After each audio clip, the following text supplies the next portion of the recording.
Que é uma beleza. A gente está falando, a Ju já deu o pontapé inicial, e a gente está encerrando hoje uma parte desse texto, falando sobre as nossas qualidades espirituais. Aquela escadinha que o pastor projetou, desde o começo a gente tem visto. A gente começa ali com o pontapé inicial pela fé, até chegar no ápice, que é o amor. Essas qualidades espirituais, elas devem crescer na nossa vida. Elas devem fazer algo com que nós nos tornemos cada dia mais parecido com Jesus. Eu vou ler o texto de 1 Pedro para a gente se contextualizar novamente. O texto diz o seguinte, 2 Pedro. Simão Pedro, servo e apóstolo de Jesus, àqueles que, mediante a justiça de nosso Deus e Salvador Jesus Cristo, receberam conosco uma fé igualmente valiosa. Graça e paz lhes sejam multiplicadas pelo pleno conhecimento de Deus e de Jesus, o nosso Senhor. Seu divino poder nos deu tudo de que necessitamos para a vida e para a piedade, por meio do pleno conhecimento daquele que nos chamou para a sua própria glória e virtude.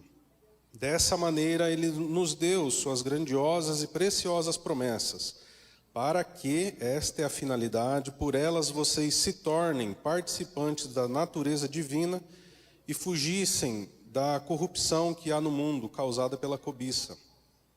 Por isso mesmo, empenhem-se para acrescentar à sua fé a virtude conhecimento, ao conhecimento domínio próprio, ao domínio próprio a perseverança a piedade, à piedade a fraternidade o amor. Porque se essas qualidades existirem e estiverem crescendo em sua vida, elas impedirão que vocês, no pleno conhecimento de nosso Senhor Jesus Cristo, sejam inoperantes e improdutivos. Todavia, se alguém não as tem, está cego, só vê o que está perto, esquecendo-se da purificação dos seus antigos pecados.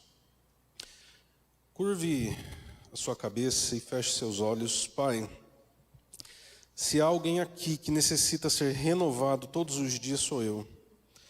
Eu peço misericórdia, graça do Senhor, e que não haja impedimento da sua palavra. Que o Senhor retire, não só de mim, mas de todos os meus irmãos, todo o pensamento contrário. Que nós sejamos uma terra fértil para a tua palavra entrar no nosso coração e que nós possamos ser frutíferos e não cegos, igual o teu texto diz. Então, Pai, nos abençoa no dia de hoje, em nome de Jesus. Amém. Nós encontramos na Bíblia 4 tipos de amor. O primeiro, pouco usual, é o amor estorge. Ele é relacionado a marido e mulher, pais e filhos, irmãos de sangue. O segundo amor, nós temos o eros, que é o amor sexual entre casais casado. Eu quero enfatizar isso em nome de Jesus. É a intimidade do casal casado. Nós temos o amor filia ou filéu, que é o amor de fraternidade, que é o que nós vamos abordar hoje. Ele foi incorporado no Novo Testamento para os irmãos da comunidade da fé. Por último, nós temos o ágape, que é o amor sacrificial, é o amor doador, é aquele que Deus fez mediante a fidelidade da sua aliança para com a humanidade. Fraternidade é a palavra Filadélfia, no grego, que é a junção de 2 palavras, filia, que é amor, e adelphos, que é irmão. Então é justamente o amor entre os irmãos. E os apóstolos, como eu disse na última vez que eu preguei, Jesus os chamou para estar com ele. Então eles aprenderam com Jesus o que é o amor, e eles viram que a base de qualquer relacionamento humano é o amor. Em 1 João, na carta de 1 João, capítulo 4, versículo 20 e 21, João está ensinando os seus discípulos, ensinando a sua igreja o que é a fraternidade. Ele diz o seguinte: se alguém afirmar eu amo a Deus, mas odiar o seu irmão, é mentiroso. Pois quem não ama seu irmão a quem vê, não pode amar a Deus a quem não vê. Ele nos deu este mandamento: quem ama a Deus, ame também o seu irmão. Viva em comunidade, amando a Deus acima de todas as coisas e ao próximo como a você mesmo. Mas agora, essa é a carta de João às suas igrejas. Agora nós temos o Evangelho de João. lá no capítulo 13, 34 e 35, onde João está relatando que, nas palavras do próprio Jesus, um novo mandamento lhes dou. Amem-se uns aos outros, como eu os amei. Vocês devem amar-se uns aos outros. Por que devem? Porque mandamento é ordenança. Não há necessidade, ainda que tenha sentimento, mas não há necessidade de um sentimento. É uma ordem, então eu devo amar. Com isso, todos saberão que vocês são meus discípulos, se vocês amarem uns aos outros. Quando a gente ama e demonstra esse amor, a população, a comunidade, o mundo percebe que nós somos discípulos de Cristo. A gente pode falar para todo mundo, eu vou na igreja todo domingo, eu leio a Bíblia todos os dias, eu oro 1 hora por dia. Se nós não representarmos o amor, a pessoa não vai acreditar. O amor é a base fundamental da revelação do Evangelho do nosso Senhor Jesus Cristo. Na vida da igreja nós temos várias dificuldades, várias adversidades. Por quê? Porque é uma comunidade formada por indivíduos. Cada um tem seus gostos, seus pensamentos, seus desejos, que às vezes são completamente opostos e às vezes contrários ao nosso. Baseado nisso, a gente precisa aprender a conviver em diferença. Se a gente pudesse resumir ou aplicar o que é fraternidade, ele é um amor que tem a característica de levar uma pessoa do ponto A ao ponto B. O que é isso? Vai muito além de um churrasco em família, um churrasco entre irmãos, apesar disso ser muito bom. Quer ver um gordinho feliz? É convidá-lo para comer um churrasco. Vai muito além de um momento, de repente, de uma célula, que você chamou alguns amigos e você está ali cantando um louvor, fazendo um estudo. Vai muito além, apesar disso ser essencial. É ajudar o outro a se formar em Cristo. É ajudar a formar Cristo no outro. Não há lugar, então, na comunidade de fé, na fraternidade, para individualismo. A gente não pode pensar num evangelho individual. Nós estamos aqui reunidos em comunidade, em conjunto, em fraternidade. Não há individualismo no meio da igreja. Agora, como a gente pode entender um pouquinho mais o conceito de fraternidade, o que é fraternidade na vida da igreja? Paulo vai dizer lá em Gálatas 6, no versículo 1 e 2 e o versículo 9 e 10. O versículo 1 e 2 diz o seguinte: irmãos, se alguém for surpreendido, se alguém for vencido em algum pecado, vocês que são espirituais, e isso é Paulo falando para a igreja que ele fundou lá na Galácia, aos Gálatas, e aqui é o João falando para a igreja missionária do aeroporto, nós que aprendemos todos os domingos a buscar uma vida mais profunda. Nós que temos aprendido todos os domingos a ser guiados pelo Espírito Santo. Nós que temos ouvido por meses, semanas e anos sobre Cristo Jesus neste lugar, nós devemos ajudar o outro. A quê? A restaurá-lo com mansidão. Cuide-se, porém, cada um para que também não seja tentado.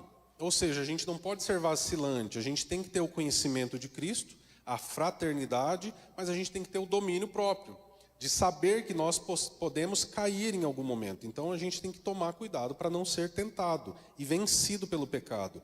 Levem os fardos pesados uns dos outros e assim cumpram a lei de Cristo, ou seja, deem suporte uns aos outros para levar do ponto A até o ponto B. Paulo está nos dizendo que se algum irmão cai na fé, é o nosso dever, como irmãos fraternos, restaurá-lo para a glória de Deus. E tomar cuidado para que a gente não caia. E o versículo 9 diz: e não nos cansemos de fazer o bem, pois no tempo próprio colheremos, se não desanimarmos. Portanto, enquanto temos oportunidade, façamos o bem a todos, especialmente aos da família da fé. Por que Paulo fala, não nos cansemos de fazer o bem? Porque fazer o bem às vezes cansa. Deixa eu te dar um exemplo. Imagina que você tem um amigo, um conhecido aqui da igreja, e você, e aí, como que está a sua vida? Ele fala, cara, eu não consigo ler a Bíblia. Não consigo ter essa prática, essa qualidade espiritual. Não consigo fazer devocional, não consigo orar. Eu não consigo ter uma vida guiada pelo Espírito Santo. E você, como Paulo disse aqui, você é espiritual, você vai chegar e falar, então cola em mim aqui. Vamos estudar um livro. Vamos estudar o livro de João, 21 capítulos.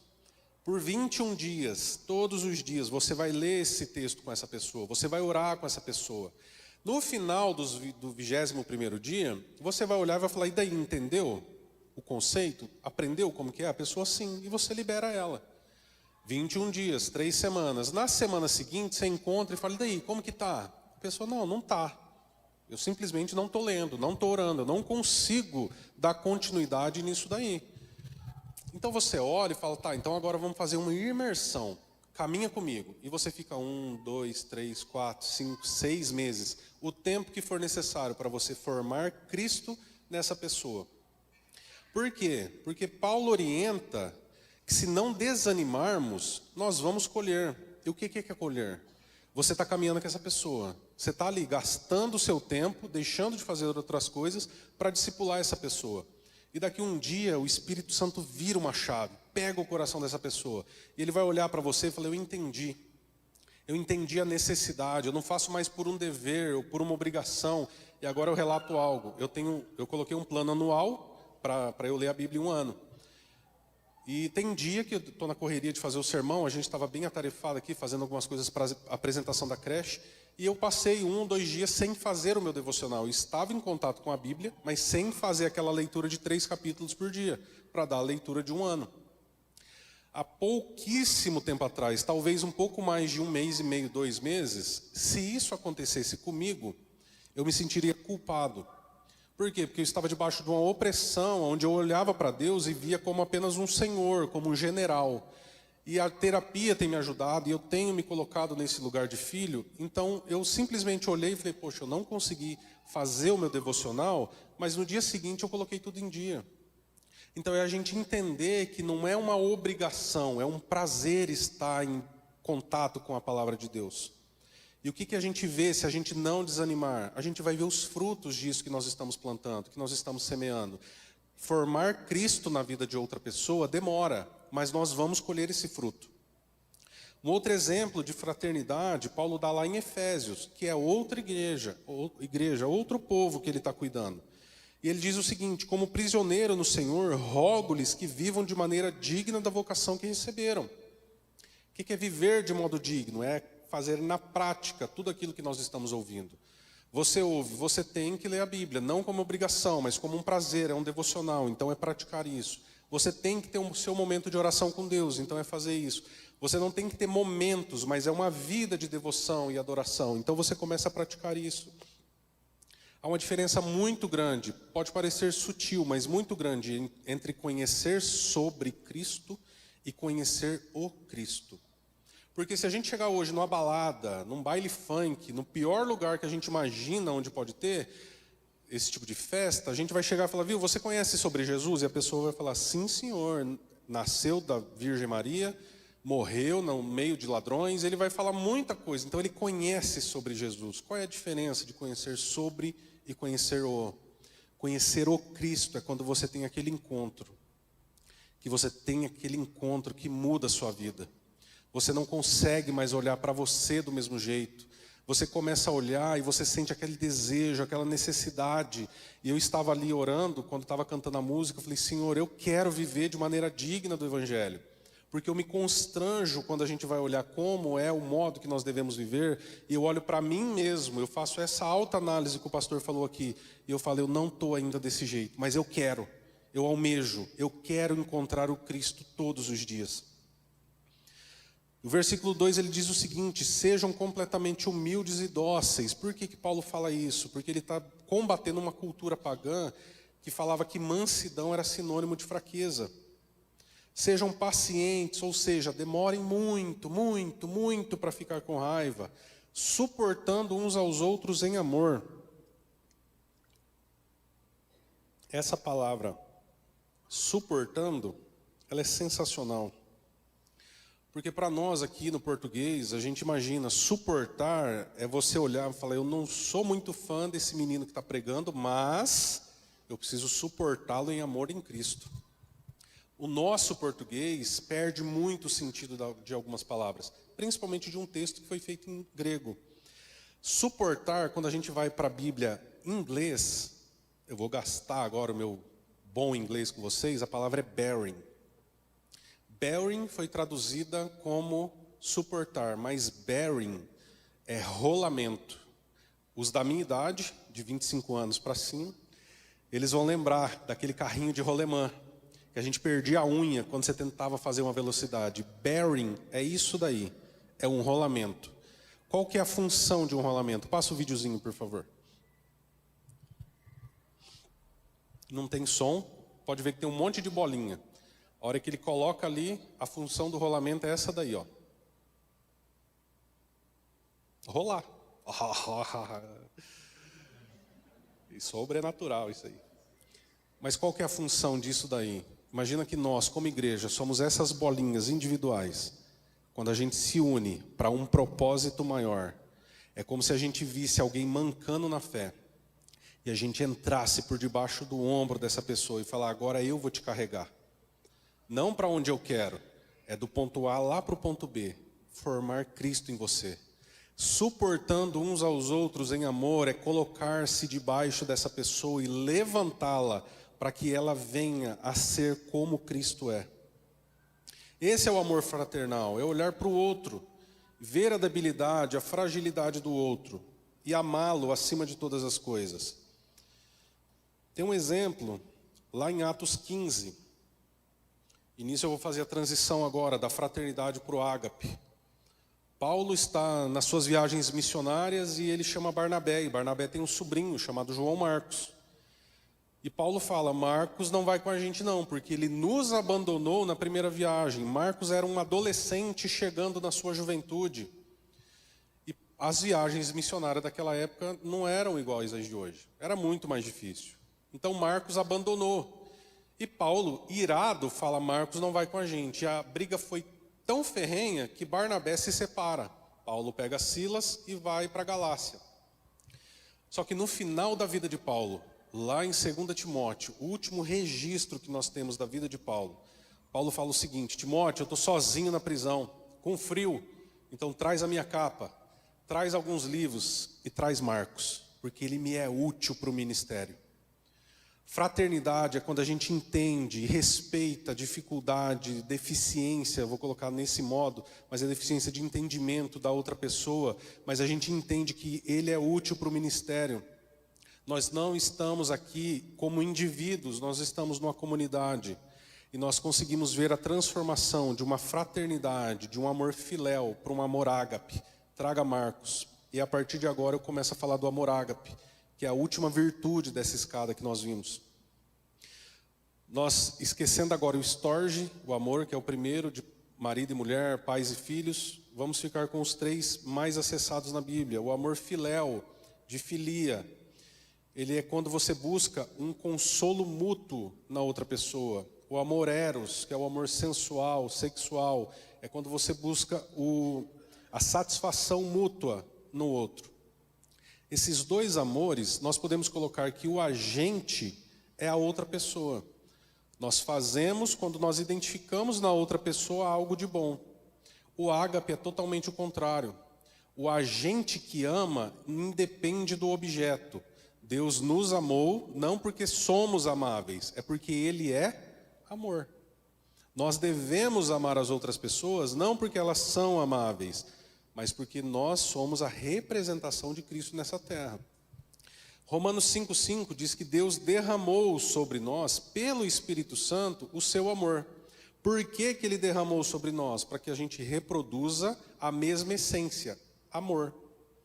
Os homens não acreditarão que Deus é amor se nós não demonstrarmos na prática o que é amor. Isso não envolve sentimento, apesar de que possa haver. O amor que move o ágape não é o sentimento, é a ação.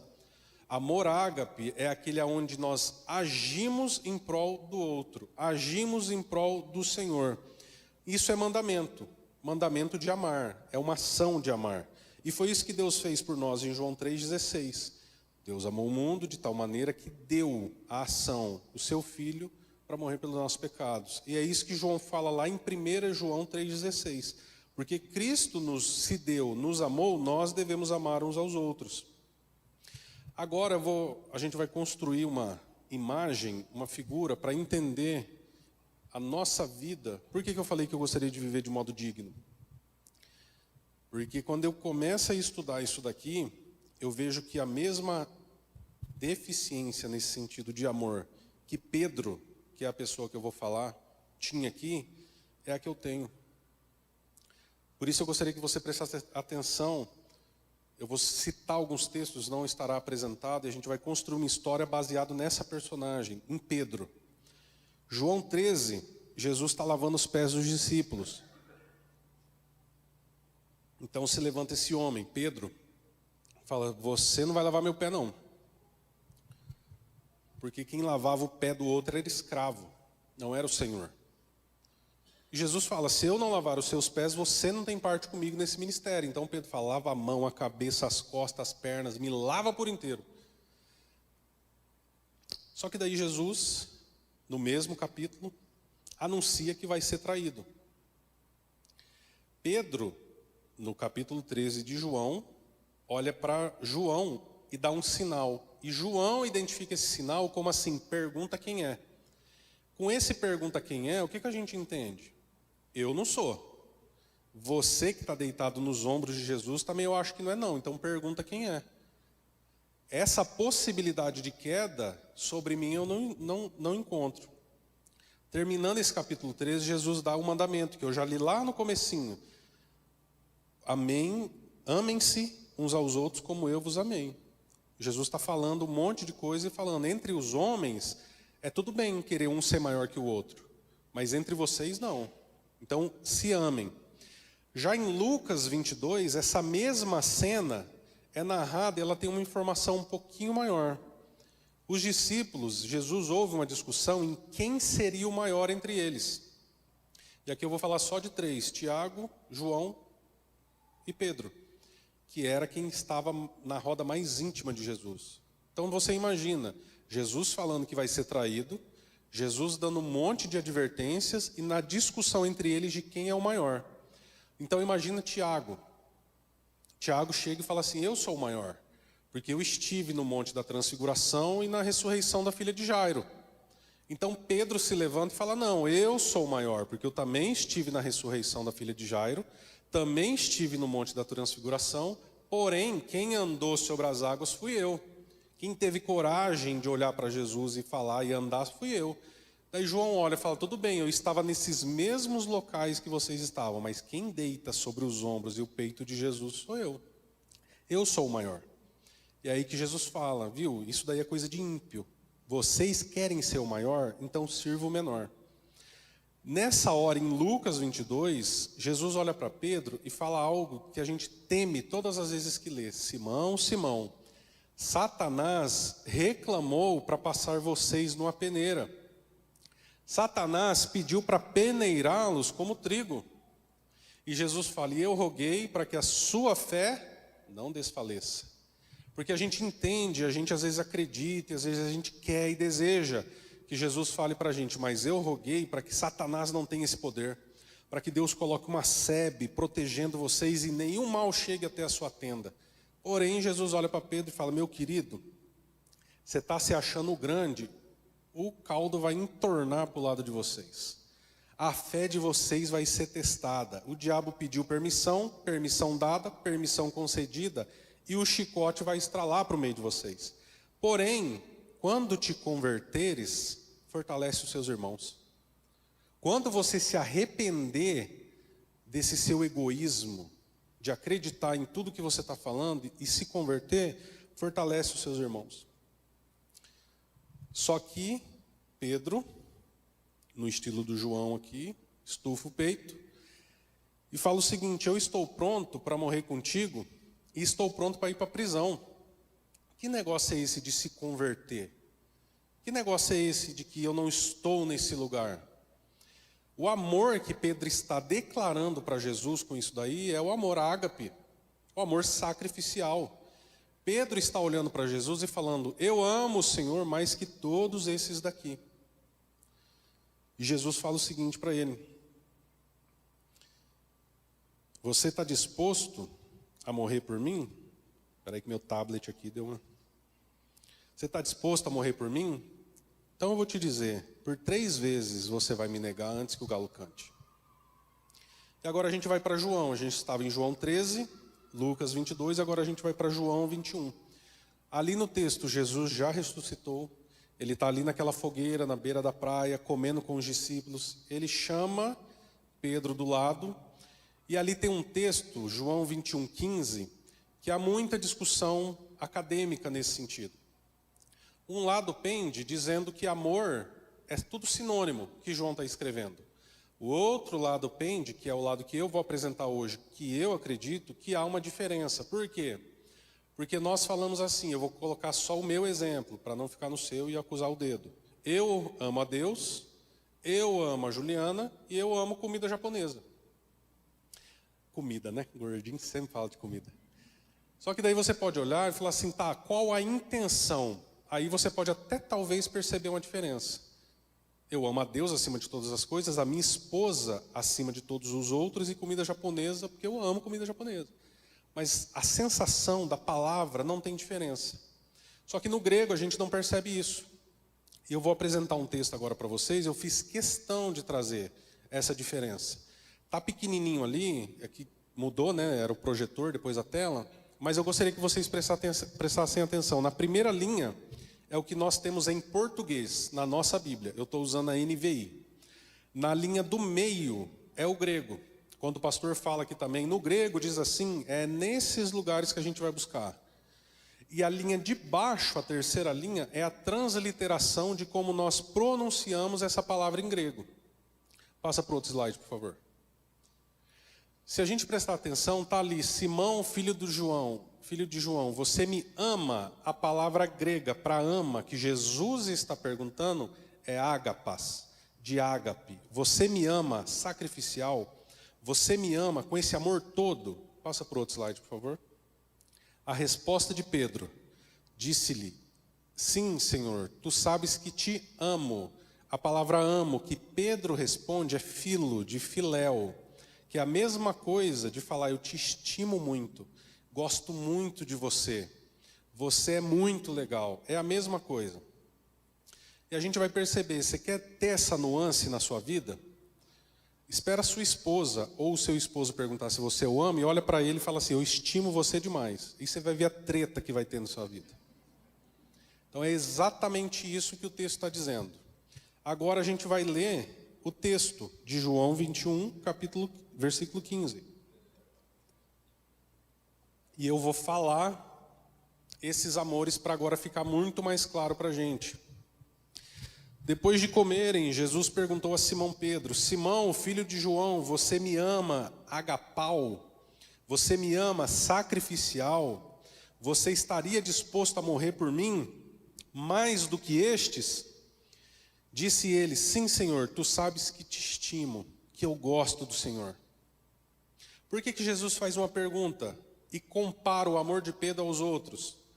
Porque Pedro se levanta, isso está lá em Mateus 26, e dizendo, todos podem te negar, menos eu.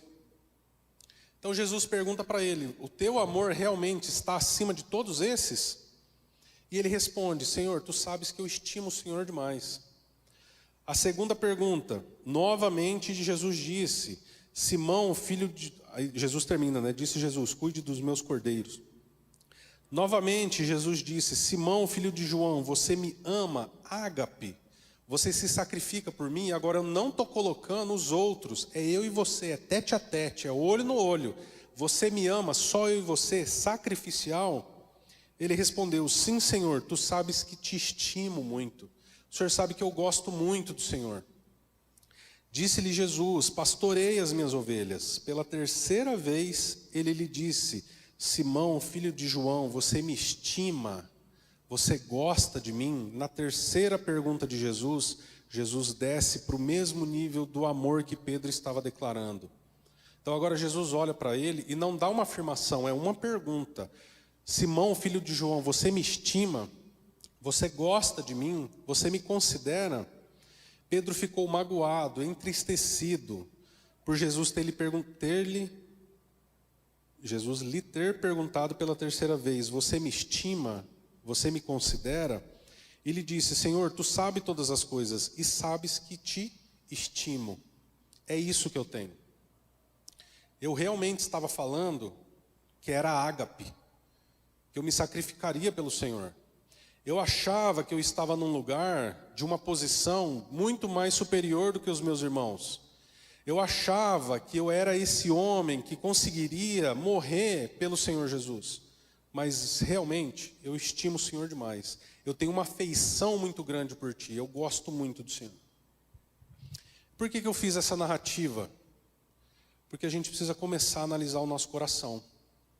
Eu dei um exemplo aqui, né, de Deus, Ju e coxinha. E às vezes a gente fala, eu amo, com a mesma intensidade como a gente fala que ama sorvete, ama coxinha, ama qualquer outra coisa. A gente fala, eu amo a Deus, às vezes essas outras coisas têm mais intensidade na nossa fala do que quando a gente fala que ama a Deus.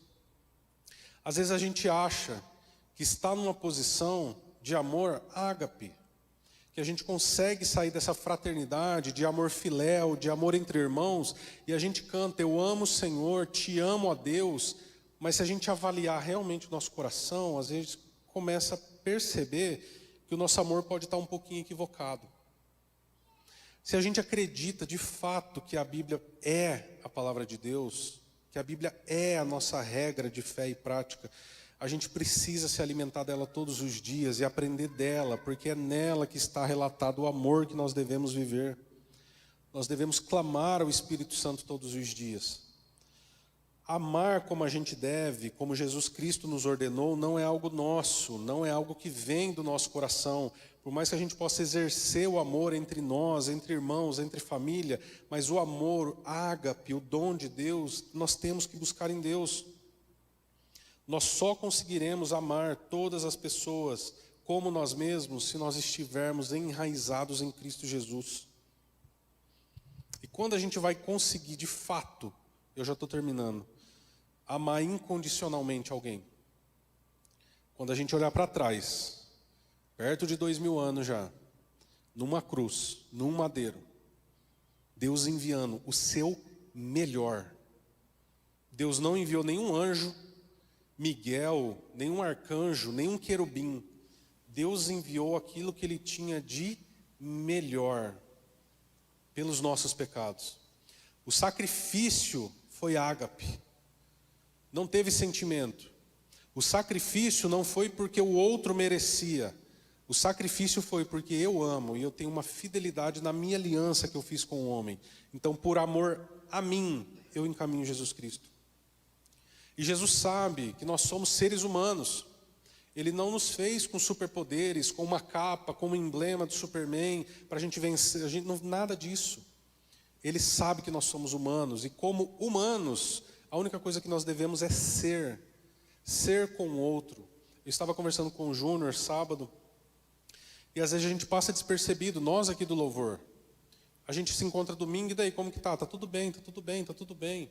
Mas quando você senta um minuto, e pergunta, fala de verdade, como que tá? Cara, às vezes é uma enxurrada, é um caminhão. Porque a pessoa precisa falar, ela precisa contar com alguém. E a gente precisa ser um corpo vivo e orgânico de Cristo Jesus, igual aquele videozinho daquele rolamento. É isso que a gente precisa, ajudar uns aos outros, amar uns aos outros. E o que é se sacrificar?